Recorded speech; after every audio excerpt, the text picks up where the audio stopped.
Dear students, I hope you will be fine as we are discussing the story The Price of Flowers written by Prabhat Kumar Mukhopadhyay. So we are heading, or we can say we are proceeding in the story. When Mr. Gupta paid the visit to Maggie's house, then he had the conversation with Maggie's mother, that's Mrs. Clifford. After a discussion, Maggie then brought Mr. Gupta to their sitting room. Dear students, in the room, the furniture was cheap and rather insufficient. The carpet was there that was looking old and torn in places, but the place was neat and clean. Mrs. Clifford showed him a photograph of her son. That is, we know the name of the son of Mrs. Clifford was Frank. Maggie brought out a book of pictures he had sent her on her birthday. So Maggie got a book of pictures in front of Mr. Gupta. This book of pictures was sent to Maggie on her birthday by her brother Frank. Maggie then showed Mr. Gupta a ring with a crystal set in it. Got students here? Maggie then showed Mr. Gupta a ring with a crystal set in it. The old woman was rather superstitious. That means Mrs. Clifford was superstitious woman. She believed that if she or anybody else concentrated into the ring, thinking of a distant person, distant which lives very much away from her home, from his or home. Okay, so we can say that Mrs. Clifford believed that if she or anybody else concentrated into the ring, thinking of a distant person, he or she would be seen on the crystal.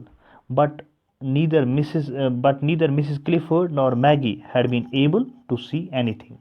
So Mrs. Clifford wanted Mr. Gupta, who was an Indian, to try this thing. As he was an Indian, he might succeed in doing that. He might succeed in finding a person in that very crystal. We can say in that very ring with a crystal set in it. Okay, dear students, the narrator, that's Mr. Gupta, could not take courage and tell Mrs. Clifford that the ring sent by Frank had nothing magical about it. Okay, dear students, it was just brass with a piece of glass stuck onto it. So this ring was made of a brass. Okay, with a piece of glass that was stuck onto it. Dear students, he did not want to destroy their faith by telling the truth. Mr. Gupta took the ring in his hand and gazed at it for a long time. Dear students, he gave the attempt, telling them that he had not been able to see anything in the ring. Dear students, the mother and the daughter felt very much disappointed when Mr. Gupta could not tell them anything about the ring. Okay? Dear students, Mr. Gupta, the narrator of the story, thought of changing the topic of the ring. Okay?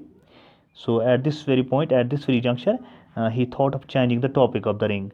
He wanted to know whether the violin, which was in the house, was of Maggie's.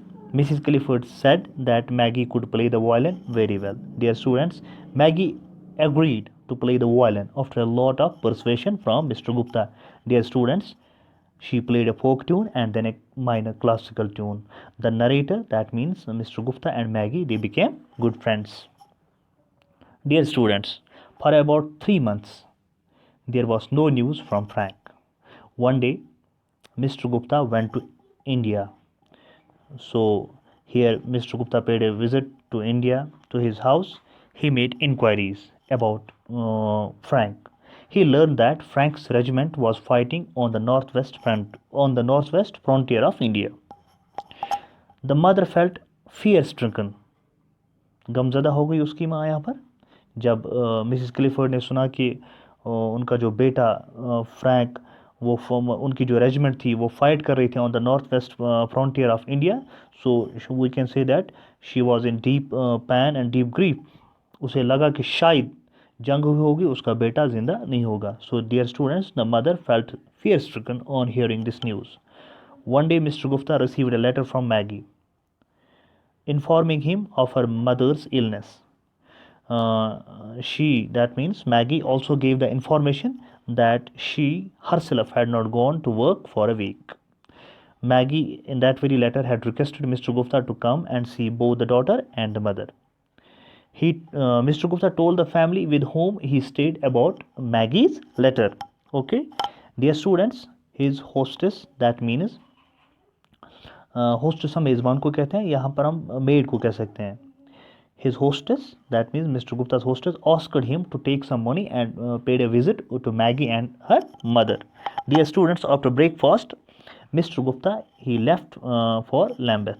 Okay, here when Mr. Gupta reached Maggie's house, Maggie was really happy to see Mr. Gupta in their home. Dear students, her mother's condition was rather bad as she was very much worried about Frank. Mrs. Clifford told Maggie that if Mr. Gupta came and gazed into the crystal ring, he might learn about Frank. Okay, dear students? That's why she had written a letter to him.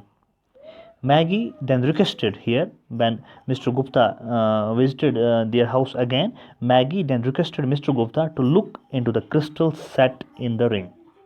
So after a long insisting, Mr. Gupta told a lie. He looked into the crystal and told Maggie that Frank was all right, that he was alive. Tears, dear students, after hearing this, tears welled up in the eyes of Maggie, because Maggie was, we can say that Maggie was known that her brother is not alive. So here, tears welled up in the eyes of Maggie as Mr. Gupta told a lie only to console her ailing mother. Dear students, he then went to Mrs. Clifford's bedside and told her that her son was alive. Dear students, she asked Mr. Gupta, Mrs. Clifford asked Mr. Gupta if he had seen her son alive in the crystal. He lied. Mr. Gupta lied that he really had seen him alive. She was happy to hear that. We can here say that Mrs. Clifford got very much happy to hear this news. She blessed Mr. Gupta. The woman recovered. Obviously, an Indian's lie succeeded where Indian magic had failed. So, dear student, this is okay for today. We will meet in the next lecture for further explanation. Thank you very much.